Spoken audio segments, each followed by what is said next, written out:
Vâng, xin chào anh em. Hôm nay mình xin giới thiệu cho mọi người một số những cái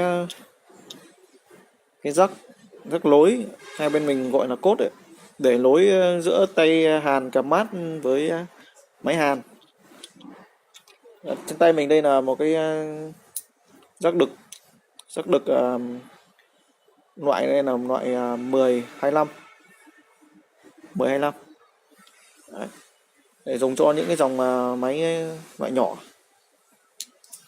Đấy. Hay con loại tiếp theo là loại rắc 3550. Dòng loại cái máy tầm khoảng 250. Đấy.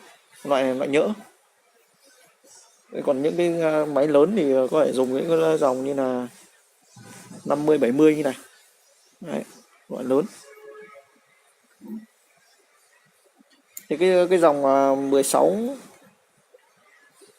hay là ghi ở đây là 10 25 ấy, thì bên mình bán thì tầm dao động từ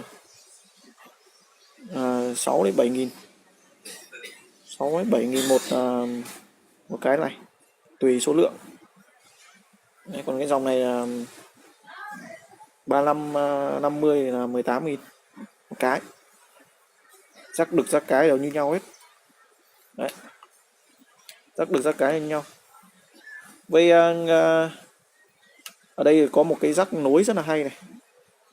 Có nghĩa là nhiều khi các bạn dùng cái cáp của mình ấy, mình dùng thì nó bị đứt chẳng hạn, thì mình không cần phải buộc vào, mà hoặc là mình muốn nối dài cái cáp ra thì mình có cái đầu này, nên là rắc nối.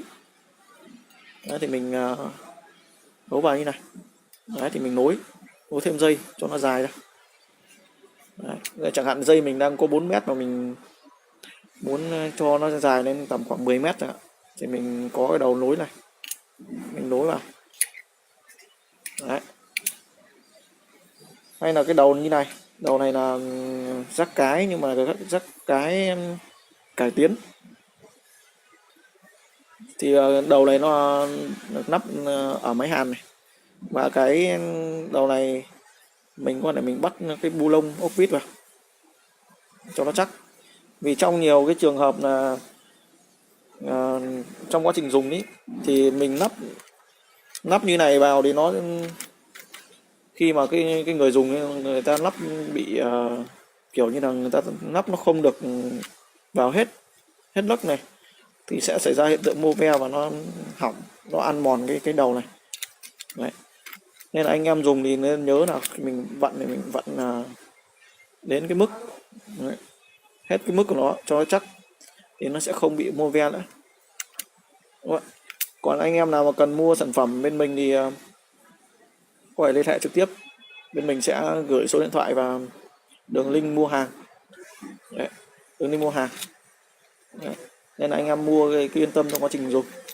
Cảm ơn anh em xem video này.